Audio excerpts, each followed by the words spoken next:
This is a common site where you have water around your storm drain. This is why you have to core through the sidewall of a storm drain. You're asking water to define the law of physics and go up and into a storm drain. Remember, a storm drain is for storm water, when there's water on the surface, but it doesn't do anything for your subsurface water. So this yard is just saturated.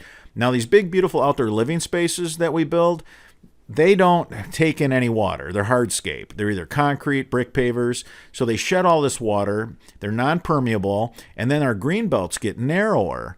So through our comforts of living, we build backyards now where we need French drains in every backyard. It's the only way you're going to be able to enjoy your backyard, and it's not going to be a mold, mildew, spore factory, incubator for God knows what, mosquito hatchery.